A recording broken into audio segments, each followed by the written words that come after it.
பண்ணி வச்சிருக்க எனக்கு அதை பார்க்கும்போது மேல வந்துட்டு பாரு ஒரு கோவம். அந்த நிமிஷம் அப்புறம் சொயிட்டு வைக்கணும் போல வந்து வெறி எனக்கு. சாரிடா, தெரியாம பண்ணிட்டேன்டா.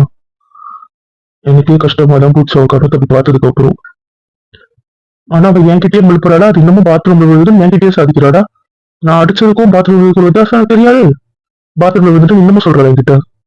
ஆமா, அப்போ அதை வச்சு நீ வேற ஏதாவது பண்ணுவ, ஃபீல் பண்ணுவ, தேவையில்லாத வேண்டாத வேலை எல்லாம் பண்ணுவ. அதனாலதான் அப்படி சொல்லியிருப்பா. ஆமா ஆமா, அது இன்னும் சரிதான். என்ன யோசிச்சுதான் இப்படி சொல்லியிருப்பா. டி மச்சான் ப்ளீஸ்டா, நாளைக்கு அதை எத்தையும் வழிடாதா, ப்ளீஸ்டா எத்தையும் வழிடாத. சரிடா, சொல்ல மாட்டேன்டா, பயப்படாத, யோசிக்காத. சரி, அவளுக்கு உடம்பு முடியும், அப்புறம் ஏன்டா இவ்வளவு ஆர்டர் பண்ணிருக்கா? இவ்வளவு சமைச்சா அவளுக்கு என்னடா ஆகுறது எனக்கு புரியல. அவளுக்கு வரட்டு குறைக்க வைக்கிற பாரு. நாம சாதாரணமா கேட்டாலே இப்படிதான் சமைப்பா, இது பண்ண மாட்டேன், தோட்ட கூட மாட்டேன், வரட்டு வாடி. வேண்டாமா வேண்டாம்னு விஷயம் சொல்றீங்களா இல்லையா?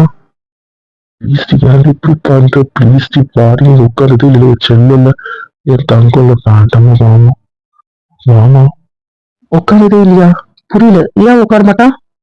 ஆமாண்டா, ஆமா, யூஸ் பண்ணது கிடையாது. ஏன்னா நான் யூஸ் பண்ணாத ரூம் அவெல்லாம் யூஸ் பண்ணக்கூடாது என் பொண்டாட்டி இந்த ரூம்ல. அதுக்கப்புறம் அவன் துணிக்கு மட்டும் கம்பல் பண்ண மாட்டேன். நீ எப்போ சொல்றியோ அப்போ, நீ என்ன சொல்றியோ அப்படி அப்படின்னு எடுத்துக்க, ப்ளீஸ் ப்ளீஸ் ப்ளீஸ். சரிம்மா கிஞ்சா, நீ சொல்ற எல்லாத்துக்குமே சரி சொல்ற, ஆனா நீ இப்படி இருக்கணும் அவ்வளவுதான்.